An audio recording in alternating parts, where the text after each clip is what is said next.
Well, my musical history really is a combination of things. My training is software, so I'm a computer scientist.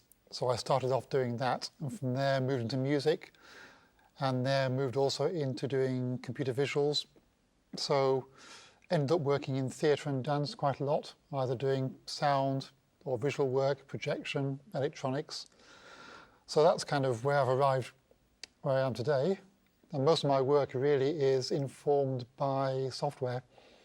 So it's building software systems to create a kind of creative process and using the tools and the software and the process to generate the work.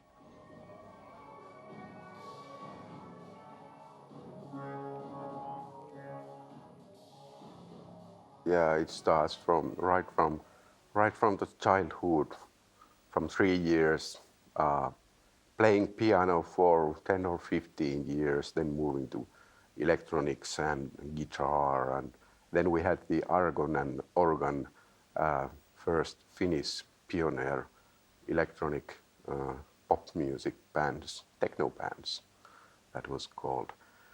And then I went into computer science. Yeah, like Nick. Cool. We are both on the computer side, and then I went into musical software, and that's the road that I've been following since then. And I'm interested in just applying computers and software, but I'm not playing. I'm not even capable of playing anything anymore, because it's all been abstracted in my mind. You know, you can do with software, you can do processes which simulate the way the human mind works in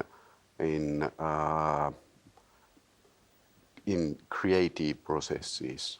So we both share quite same background. We think along the same lines. I think.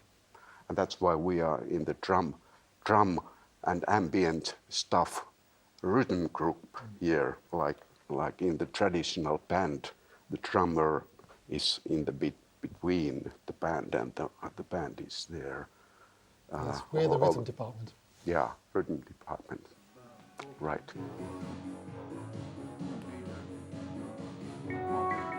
So I guess my interest in electronic music comes from, there's two things I think. One is that when you work in electronics, you not only are composing with notes, but you're also creating the sound as well. So it's much more of a kind of a complete holistic process.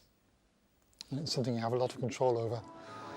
And the second thing I think is because I compose visually, so I imagine visually what the sound is like, having that amount of control means that I can actually create things in a very visual manner, like painting. And I can really kind of craft the sounds and compose and arrange the sounds and put them together in the way it appeals to my kind of visual aesthetic. My approach to music is it's not visual, it's not auditive, but it's spatial. You know, it relates to space. You know, things are there. There is some space there. Then there is the auditive, the mapping space where everything happens. And music is just things. These are processes of my mind which reside in some space, but it's not visual. So I think we support each other that way too, because he brings up the visual part and I bring up the spatial part. One of the beauties working with electronic devices is because they are software-based, you can control them with software. So it means that you can write software systems that generate patterns and musical structures without necessarily having to play all the notes manually. So it's kind of an empowerment. It means you can kind of build systems that can do more than you could just do with your hands. And you can then grow those systems and guide them and drive them in certain ways. And that's very hard to do with instruments that can't be controlled by a computer. I think one of the main reasons I chose Karelian Skies is that it takes me out of my comfort zone. So I'm used to working, as many electronic musicians do, they work on their own quite a lot. They work in small studios, they do recorded work, they may go on stage, from time to time. But this idea of taking the ways I usually work and coming out to North Karelia, on a flight and a 7-hour train journey, and then getting a chance to collaborate with a whole lot of musicians based in Finland, none of whom I met before, apart from Otso, and just sharing creative process. It's difficult and it's uncomfortable in a way, but I think it's a positive thing because it means that I'm then forced to kind of collaborate and think in new ways and break down my usual patterns of thinking. So I think it's a challenge, that's the main thing, I think. And a creative challenge, it's a good one. I'm interested in the Karelia project because I had a background in working in bands. When we did argon and organ stuff, it was like a year that we spent each day with the band members creating together all the music. And then when we had these 10 years back, we had revival gig. Then we get together again and spent time together and rehearsed all the old pieces. I started remembering again how fun it is to work together with a band. And that's why I got interested in getting here to play together, because this is band and we have great opportunities to get to know each other's how we play and learn from each other's. Every person here has a different style, and then you have to match your style and then adapt something new. So it's a learning experience. That's what I like.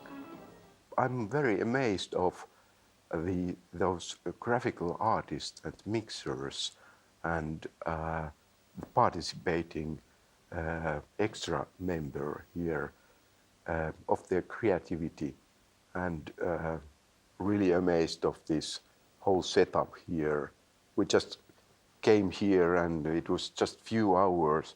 We all got this set up very professionally, and then we get this guy behind this video system who is adapting to our music. I think that's the most amazing or most satisfying to see that we have a supportive environment here. One of the things that Pekka has said is that our support in this venue here has been absolutely wonderful. We turned up, all of us with our equipment, and within maybe 2 or 3 hours, something like that, we were all set out. We'd done a first sound check, we had lighting in place, and we were productive straight away. And it was really great to have that. So we're very thankful for that.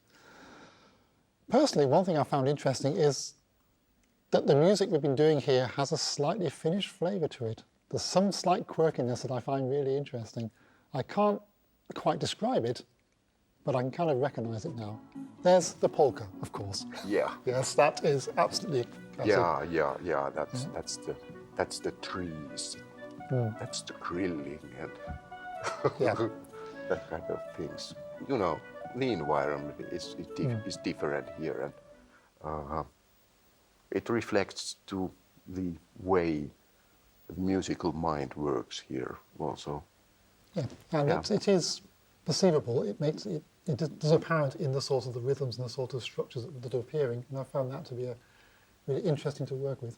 Yeah. Well, I guess the equipment, for me anyway, has been mostly dictated by what I could bring in a suitcase on a flight and then a long train journey, so I had to go for portability. There's obviously a laptop that's running Ableton Live, and a lot of plugins. Most of the plugins are from Audio Damage, a company in the States, and they're friends of mine. I've known them for a long time. They make really nice instruments. And then for the actual performance, we have an Ableton Push, which is a grid device that can be used as a keyboard, so it's a two-dimensional keyboard, and also can be used for mixing sound as well, so you can actually mix sound and shape sound and program instruments and effects, and then use it for performing as well, use it as a keyboard at the same time. So essentially it's like taking Ableton Live and turning it into a hardware instrument, and it comes out like this. Then on this side is some equipment from Rolly, who are based in London, and they make these pressure-sensitive keyboards where not only can you play notes, but you can also bend the notes as well and shape them in different dimensions. And they've made several bigger keyboards, but this is an experimental, or just a release form, called the Seaboard Block. These things fit together magnetically, as you can see, so you can buy one or buy several. And they make several units, including these smaller control systems that can respond to touch and be used for either shaping sound or controlling mix. So these I've bought from Rolly. They let me have them to actually test out here during this gig. I can play notes. It's laid out like an ordinary keyboard. It's slightly smaller than a piano. It's only about 80% of the size, but it's laid out with the standard keys. The normal white keys would be here. They're on the Seaboard, they're black. The black keys are here are highlighted in white, just to be confusing. So you can just play,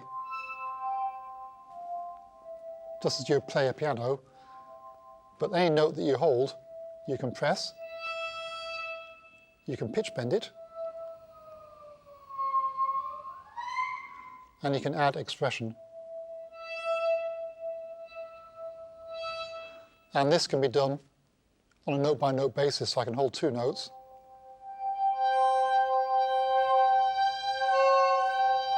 And pitch bend them separately, which no other kind of keyboard pretty much can do.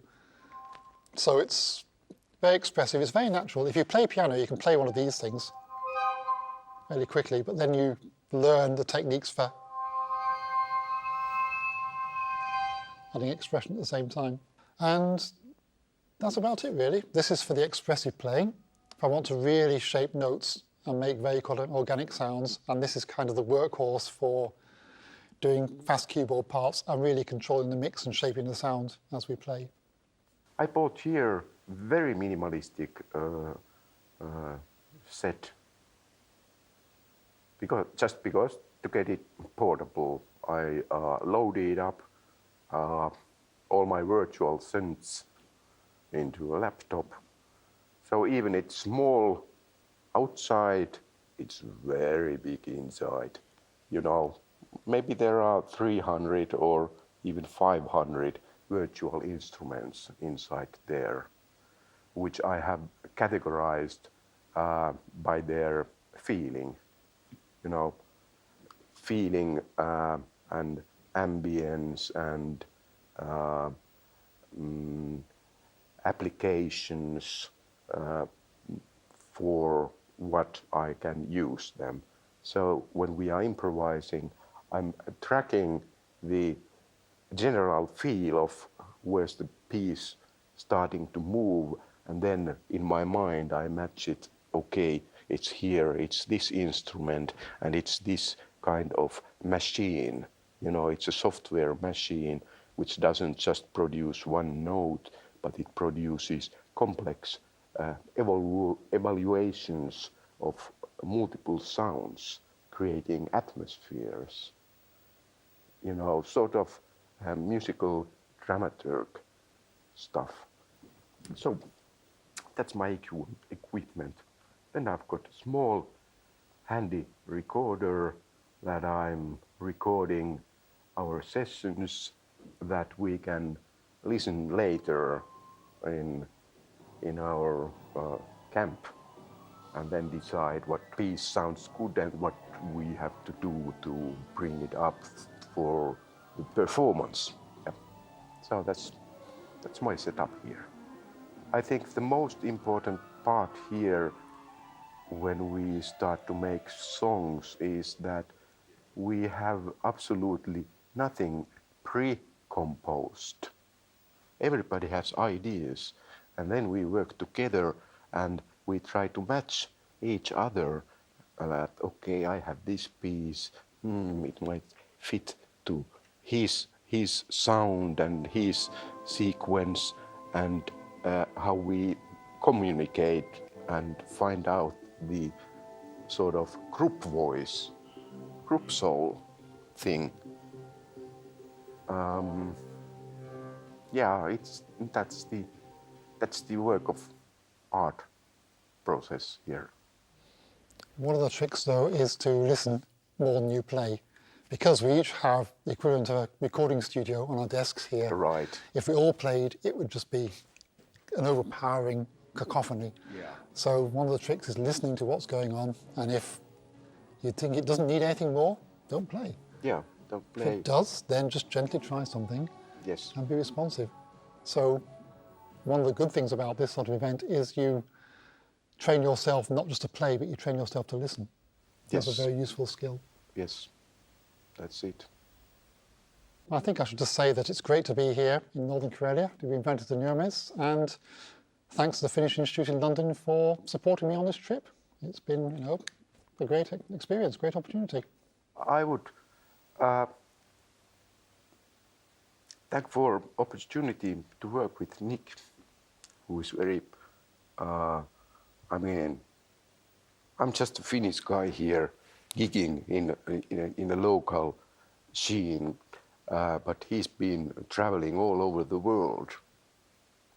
So it's good to learn from someone who is more experienced. Yeah, we have different experience. It's cross-sharing. Yeah. We complement each other, I think. Yes. For that. Yeah. Yeah.